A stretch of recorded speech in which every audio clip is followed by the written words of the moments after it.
Hi everyone, this is me Garima. तो चलिए start करते हैं आज का टॉपिक। आज का टॉपिक है बुद्ध पूर्णिमा। ठीक है, तो हम बुद्ध पूर्णिमा के बारे में डिस्कस करेंगे। तो चलिए स्टार्ट करते हैं। 7 मई को देश भर में बुद्ध पूर्णिमा मनाई जाती है। कब मनाई जाती है बुद्ध पूर्णिमा? 7 मई को देश भर में बुद्ध पूर्णिमा मनाई जाती है। इस बार देश भर में बुद्ध पूर्णिमा 7 मई 2020 को मनाई गई। बुद्ध पूर्णिमा का दिन हिंदू कैलेंडर के अनुसार बैसाख या अप्रैल या मई महीने की पूर्णिमा यानी पूर्णचंद को संदर्भित करता है। यानी कि पूर्णचंद जो होता है, पूर्णिमा को पूर्णचंद बोलते हैं, और ये जो पूर्णचंद होता है इसमें बुद्ध पूर्णिमा मनाई जाती है। ठीक है, बुद्ध पूर्णिमा बौद्ध धर्म के संस्थापक गौतम बुद्ध की जयंती के रूप में मनाई जाती है। जो बुद्ध पूर्णिमा होती है वो बौद्ध धर्म के संस्थापक थे गौतम बुद्ध, उनकी जयंती के रूप में मनाई जाती है। बुद्ध पूर्णिमा को दक्षिण एवं दक्षिण पूर्व एशिया में बैसाख के रूप में मनाया जाता है। कहाँ पर? दक्षिण एवं दक्षिण पूर्व में। ठीक है, दक्षिण एवं दक्षिण पूर्व में बैसाख के रूप में मनाया जाता है। यह दिन भगवान बुद्ध के जन्म, मृत्यु और साथ ही आत्मज्ञान की याद दिलाता है।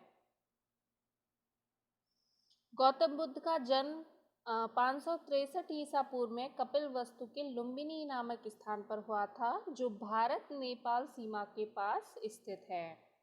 इनकी जन्मदात्री माया देवी, जबकि माया देवी की मृत्यु के बाद इनका लालन पालन सौतेली माता प्रजापति गौतमी ने किया था। इनके पिता साकेगढ़ के प्रमुख थे। इनके बचपन का नाम सिद्धार्थ था। इनका विवाह 16 वर्ष की अवस्था में यशोधरा के साथ हुआ। 16 वर्ष की अवस्था में यशोधरा के साथ इनका विवाह हुआ था। इनके पुत्र का नाम राहुल था। सांसारिक समस्याओं से व्यथित होकर सिद्धार्थ ने 29 वर्ष की अवस्था में गृह त्याग किया, जिसे बौद्ध धर्म में महाविनिष्क्रमण कहा गया है। ठीक है, 29 वर्ष की अवस्था में इन्होंने गृह त्याग किया, और गृह त्याग को बौद्ध धर्म में क्या कहा गया है? महाविनिष्क्रमण कहा गया है। ठीक है, गृह त्याग के बाद सिद्धार्थ के प्रथम गुरु वैशाली के आलर कलाम थे, जिन्होंने इनको सांख्य दर्शन की शिक्षा दी। आलर कलाम के बाद सिद्धार्थ के दूसरे गुरु राजगीर के रुद्रकराम पुत्र थे। ठीक है, इनके जो दूसरे गुरु थे राजगीर के रुद्रकराम पुत्र थे।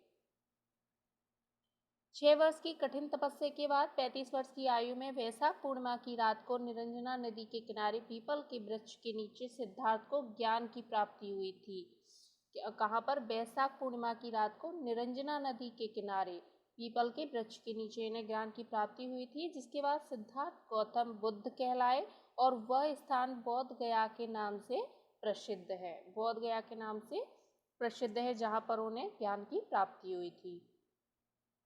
ज्ञान प्राप्ति के बाद गौतम बुद्ध ने अपना प्रथम उपदेश सारनाथ में ऋषिपत्तनम में दिया, जिसे बौद्ध ग्रंथों में धर्मचक्र प्रवर्तन कहा गया। क्या कहा गया? धर्मचक्र प्रवर्तन, प्रथम उपदेश को। ठीक है, गौतम बुद्ध ने अपने उपदेश जनसाधारण की भाषा पाली में दिए। क्या भाषा थी? पाली। ठीक है, 80 वर्ष की अवस्था में 483 ईसा पूर्व में कुशीनारा देवरिया उत्तर प्रदेश में गौतम बुद्ध ने देह त्याग दिया, जिसे बौद्ध धर्म में महापरिनिर्वाण कहा गया। ठीक है, बौद्ध धर्म में देह त्याग को क्या कहा गया है? महापरिनिर्वाण कहा गया। बौद्ध धर्म में प्रमुख संप्रदाय हीनयान, थेरवाद, महायान, वज्रयान और नवयान हैं, किंतु सभी बौद्ध संप्रदाय बुद्ध के सिद्धांतों को ही मानते हैं। गौरतलब है कि बुद्ध पूर्णिमा प्रत्येक वर्ष मई महीने में मनाई जाती है, किंतु दिलचस्पी बात यह है कि बुद्ध को ज्ञान की प्राप्ति एवं उनका महापरिनिर्वाण भी मई के महीने में पूर्णिमा के दिन ही हुआ था। तो आई होप आपको ये बुद्ध पूर्णिमा का पूरा टॉपिक क्लियर हो गया होगा, और एग्ज़ाम के पॉइंट ऑफ व्यू से भी इम्पोर्टेंट है। और तो बस आज के लिए इतना ही। धन्यवाद।